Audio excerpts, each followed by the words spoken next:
ஒன்றிய அரசு வந்து பாத்தீங்கன்னா தமிழக கல்வி நிதி மற்றும் வளர்ச்சி நிதி எல்லாத்தையுமே வந்து குறைச்சி கொடுக்குறாங்க அப்படின்னு ஒரு குற்றச்சாட்டு அது எப்படி பாருங்க? இல்ல, ஒன்றிய அரசு தமிழ்நாட்டுக்கு மாற்றான் தாய் மனப்பொருமையோடு நடந்து கொண்டால் தேர்தலில் மக்கள் அதை பிரதிபலிப்பார். அதனால் பாஜக கட்சி இங்கே வெற்றி பெற வேண்டும் என்று நினைத்தால் தமிழ்நாட்டு கல்வி நிதி போன்று மற்ற திட்டங்களை சரியாக நிறைவேற்றி தர வேண்டும். அதை மக்கள் உன்னிப்பாக கவனித்து வருகிறார்.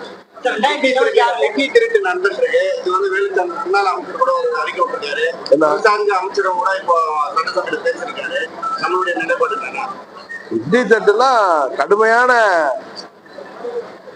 சட்டங்கள் மூலம் அவர்கள் ஹிந்தி திருடர்களை தண்டனை பெற்று தர வேண்டும் என்பதுதான் எல்லோருடைய விருப்பமாக, அதான் எங்களது நிலைப்பாடு. 2026 தமிழகத்தின் முதல்வரா எடப்பாடி பழனிசாமி ஆவார்னு சொல்லி நாகேந்திரன்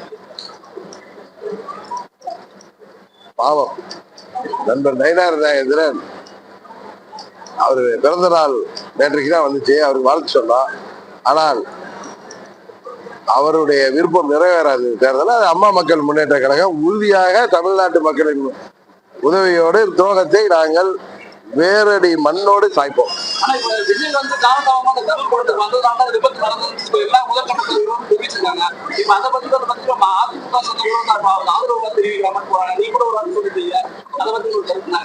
நாங்க வந்து நடுநிலையா தான் அதை பாக்குறேன். இதை ஒரு அரசியல் கட்சி பொதுச் செயலாளராகவோ இல்ல எனக்கென்று ஒரு எண்ணத்திலே பார்க்கல. ஒரு பொதுமக்கள் சார்பாக ஒரு குடிமகனாக பார்க்கின்ற பொழுது அங்கு நடந்ததெல்லாம் நமது இயக்க தொண்டர்கள் மூலம், நிர்வாகிகள், பொதுமக்கள் மூலம் தெரிந்து கொண்டது மூலம் இது ஒரு விபத்து. அதே நேரத்தில் இந்த விபத்துக்கான காரணம் என்ன என்பதை கண்டறிய வேண்டும் என்று உச்ச நீதிமன்றம் முன்னாள் நீதியரசர் தலைமையில சிபிஐ என்கொயரி போட்டிருக்காங்க. அதை விசாரித்து உண்மை நிலை தெரிய வரும் என்பதுதான் எல்லோருடைய எதிர்பார்ப்பு. அதில் சதி இருப்பதாக இங்கே யாரும் கருதவில்லை. சில அரசியல் கட்சிகள் அதை அரசியலுக்காக சொல்கிறார்கள். அதே நேரத்தில் அது திரு விஜய் அவர்கள் மீதும் நாம் குற்றம் சொல்ல முடியாது, காவல்துறை மீதும் நாம் குற்றம் சொல்ல முடியாது என்கிற